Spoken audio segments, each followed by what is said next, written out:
We'll take roll as soon as we have a quorum, but nevertheless, we have some very important presentations here, so we'll operate as, we'll take the roll as soon as we get a quorum.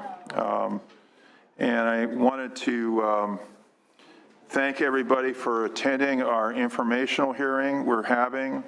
We're going to talk about declining transportation revenues, transportation project cuts, and the updated 2016 State Transportation Improvement Program fund estimate that just came out.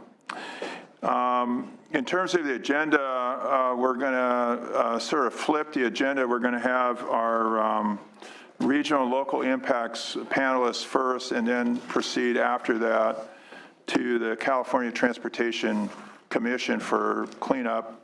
So at this time, I'd like to invite the regional local panelists to come forward. And we have with us the League of Cities, California Association of Counties, Self-Help Counties Coalition, and California Association of Council of Governments to speak. Now, as I mentioned many times before, the state transportation system is critical to California's economic well-being as it enables us to move goods, people, and ideas around the state. Unfortunately, we now faced a significant challenge. Our system is aging rapidly, and with much of our road and bridge infrastructure past its expected lifespan, rehab and maintenance costs for both the state system and local streets and roads is skyrocketing in cost. At the same time, we have not increased the base revenues for this work since the early 1990s. We no longer have the funding to maintain the infrastructure we have, let alone address the needs of an ever-growing and shifting population. The state estimates that we currently have a $59 billion backlog in maintenance on the state system that is growing roughly by $4 billion per year. Cities and counties equally have a staggering $78 billion backlog for the local system, with projected funding levels insufficient to even maintain the status quo. Also, on top of all that, as fuel prices continue to decline, the state will continue to experience reduction in transportation revenues. We are currently trying to develop a transportation funding package in our special session, and I cannot say this enough, the time to act is now. Now, the updated fiscal year is not looking any better. In fact, the State Board of Equalization is expected to reduce the price-based portion of the gas tax sometime this month by a minimum of 2 cents. A reduction of more than 2 cents increases the probability of future discussions on more cuts to transportation programs. Today's our informational hearing was scheduled to hear about the most recent transportation funding cuts tied to falling gas prices. The committee has invited the California Transportation Commission to discuss its update of the State Transportation Improvement Program's fund estimate for this year, and also talk about the ongoing decline in gas tax revenues has impacted the state's ability to fund transportation programs. Additionally, we're asking the local representatives to testify today and provide us with information on how funding reduction will impact the delivery of transportation projects in their respective jurisdictions. And senators, thank you for attending today's hearing. And we are honored to have the chair of the Assembly Transportation, Mr. Frazier, with us today. And thank you for attending the hearing. And please proceed. We'll have the panel start. And welcome to the State Senate. Thank you, Mr. Chairman, and members of the committee, and Assemblyman Frazier, for the opportunity to be here today to talk a little bit about the current predicament we have found ourselves in with regards to transportation funding.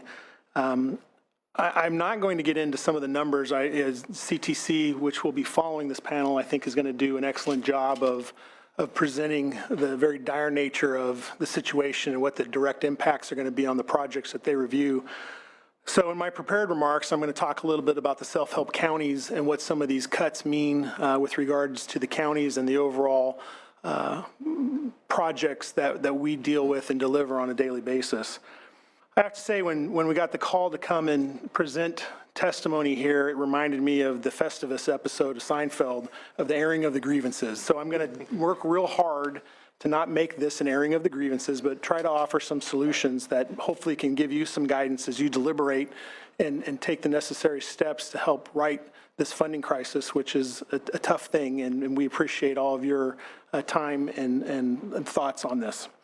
So I'm here today to provide the perspective of the regional transportation agencies that are responsible for the local sales tax programs. Self-help counties have been doing a tremendous amount of heavy lifting to advance California's infrastructure physically, but also politically over many decades. And I know that the chairman of this committee has been involved since the inception of the Self-Help Counties program, and we appreciate his leadership. And Mr. Kempton, who you'll hear from later, was around at the beginning as well. And it's been a long time and a successful program. I'm sure that most of you have heard us say, and I know Mr. Kempton repeats it often, promises made, promises kept. And today I'd like to expand a little bit on that notion. The Self-Help County's existence is the result of a chronic underinvestment by the state and federal government. This didn't happen over a matter of years, it happened over decades. And in response to this, local leaders, with the help of their communities, stepped forward and started to provide a solution. That solution was the half-cent sales tax, and it has worked because those that are required to pay that additional fee see direct, tangible benefits in their communities through expenditure plans developed in partnership with the community and the leaders. Promises made, promises kept. It's a simple notion, but it's worked, and it continues to work in self-help counties throughout the state. I hope to convey to you today that self-help counties have taken bold risks to raise transportation revenue for California. Self-help counties have retained the confidence of our voters, and therefore we remain essential to any of the funding solutions moving forward. However, self-help counties cannot be expected to forever fulfill the investment gaps left by the state and federal government. As you know, the self-help counties represent 20 agencies throughout the state containing 81% of the population, or about 30 million people. Each self-help county is governed by local elected officials who are directly accountable to their voters, who collaborate across geographic and political lines to address the quality of life and mobility challenges unique to each of their regions. These governing bodies, filled with both Republicans and Democrats, have taken the risk to ask their constituents to tax themselves for specific transportation projects and programs. The standard for success is high. It's 2/3 vote. We all know how difficult that is here in this building. In many of our counties, voters have said yes to multiple measures. Self-help sales tax measures generate on average of $4 billion annually for operation, maintenance, capacity improvements, transit, active transportation, habitat restoration, and improvements to the state highway system. This $4 billion leverages state, federal, and private dollars that bring transformative projects to reality. In self-help counties across the state, nearly every construction project you see would only be there because of the self-help dollars that help get the project moving and in a position to receive limited state and federal funds to help close the final funding gap. Despite the success of these local programs, we're still facing a crisis. It must be noted that there are 38 counties, and I know you're going to hear from my colleagues from CSAC, that do not have sales tax revenues and are completely dependent upon the state and federal government for funding sources. Their needs are critical, and they must be addressed in whatever solution you arrive to eventually. While transportation funds were diverted to balance the general fund during the recession, self-help counties partnered with Caltrans and the Federal Department of Transportation to maximize one-time funds provided under the $20 billion Proposition 1B bonds and the Federal Recovery Act of 2009. These funds are now gone for the most part, and we're left with the same deteriorating fuel tax.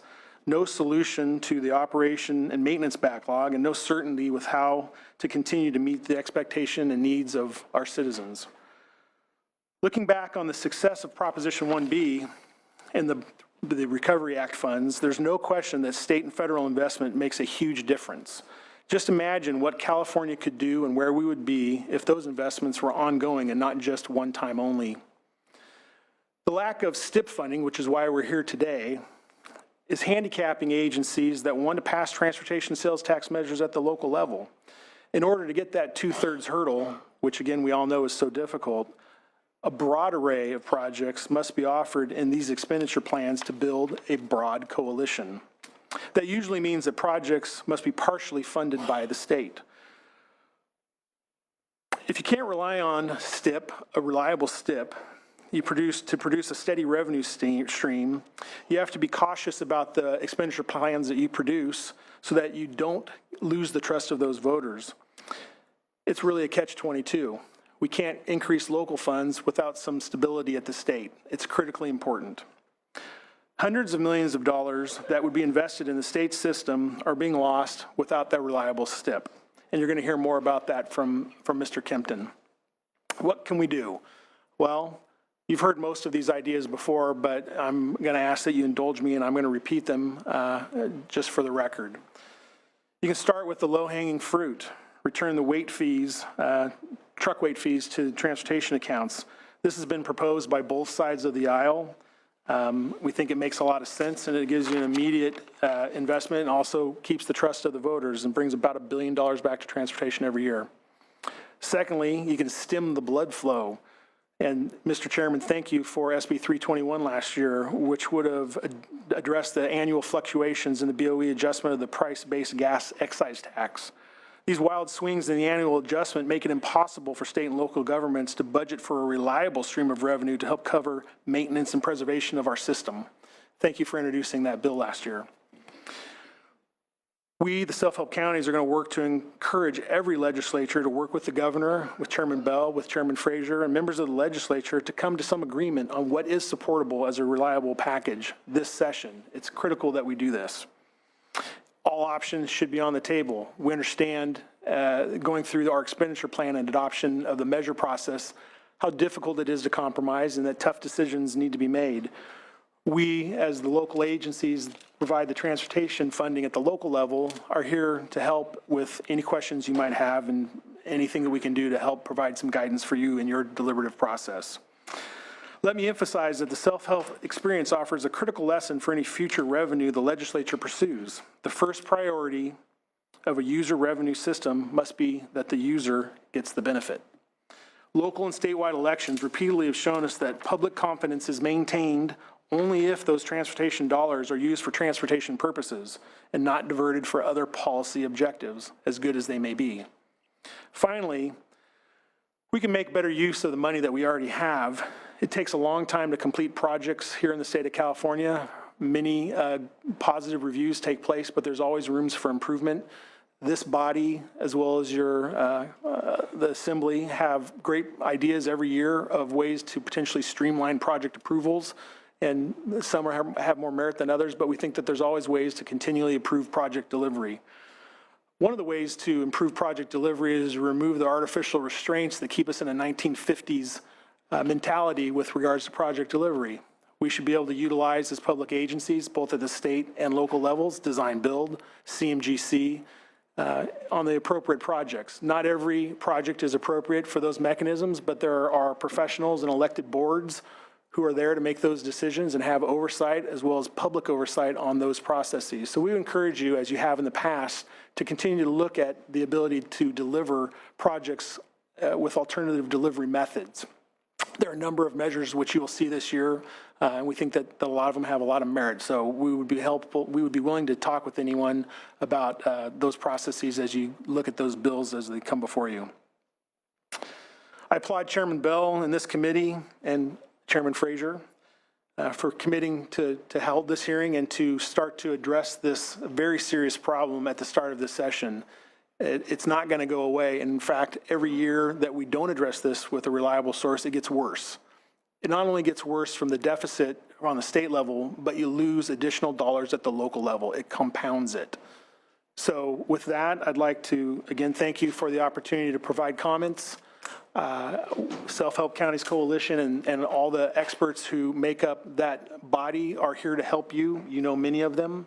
If you have technical questions, they have the people that can answer them, and we're here to assist you in any way possible. And with that, I'd just like to say thank you for this opportunity. Thank you.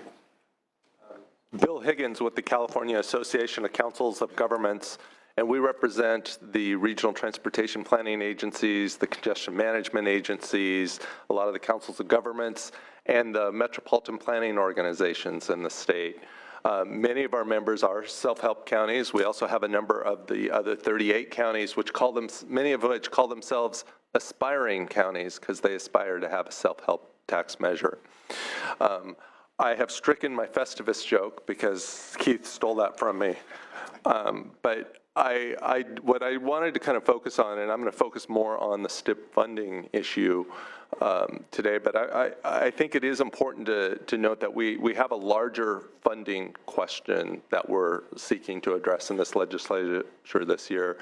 And the STIP is part of that problem, but the funding process itself is broken. I mean, it's not sustainable in terms of the fuel efficiency and the problems that the chair initiated are talked about in his opening comments. So I'm going to talk a little bit today about why the STIP is important and how my agencies are struggling to figure out what to do with a $754 million fund estimate reduction. Describe a little bit about what that loss will mean for them, and also just highlight and mention that, to put it in context, and maybe I'll just start here to give a little context, this is just not $754 million of projects. These projects are part of the regional transportation plans, which is the blueprint for achieving greenhouse gas reductions. There's links to air conformity in the state SIP and the air conformity budget, all here. So there's ripple effects from this fund reduction in places that you might not expect. And one of the things about a regional transportation plan is it's a place where all these things are reconciled. And so when you take a big chunk of it out, it has ripple effects through our state regulatory system. So we are at a bit of a funding crossroads right now. And the question is, I think, why do we have a system that's taking away $750 million at this point in our need? That's not a sustainable system, and it's one worthy of the legislative proposals that are before you. So the STIP is very important to the regional agencies throughout the state. It's a flexible funding source. It's a source that we often use other sources of funding to deliver projects. The way most of you know the STIP works is it is a fund that is divided between the state and regions. The state receives 25% across to do statewide projects, and then the 75% is allocated to regions on a formulaic basis. And that's very important. What's important about this funding is it's a forward-looking funding source for our member agencies. If you know the money is coming 3, 4, 5 years down the road, you can start to align other money with it. So it's a catalyst of sorts for a lot of other quality transportation projects that occur. I will note that this programming process is really complex. One person described it to me as a Rubik's Cube because there's all these different funding sources that you're trying to line up. And so when you take one of those squares out, it's very difficult to align. And that's what regional agencies are doing right now, is they still have a duty to serve their communities to the best that they can, even with this fund reduction. And they're trying to reset priorities and reprogram and adjust their own budgets so that they can still deliver the best projects. In fact, many of them can't tell you exactly which projects are going to fall off the truck right now. They're trying to reallocate and make that. What they do know is in the end, it's a zero-sum game, and there's $754 million worth of projects that will not move forward somewhere in the state. They're just trying to readjust their budgets to make sure that the highest priority projects go. That takes time. And I think it's worth noting that the regional and state programmers are really, really good at their job.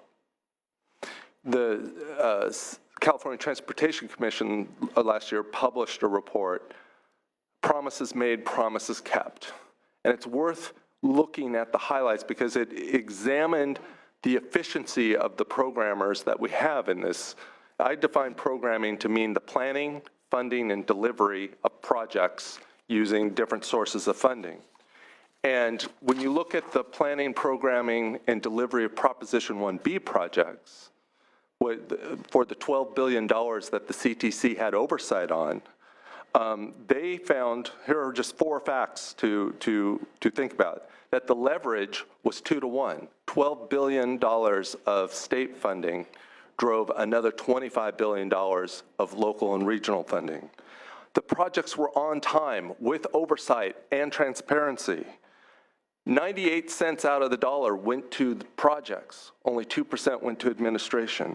And this drove 650,000 jobs during one of our most critical economic times when we needed those jobs perhaps more than any other. So going back, the question is why, this is, if you think about it, a very effective infrastructure delivery device, right? We are taking the money and we are investing it in the way that you want us to, and we're building infrastructure. In fact, the state and regional planners are so good at programming projects that every year they're able to claim $100 to $150 million of other states' money that is not programmed under federal dollars, and they bring it to California. They're good at their job.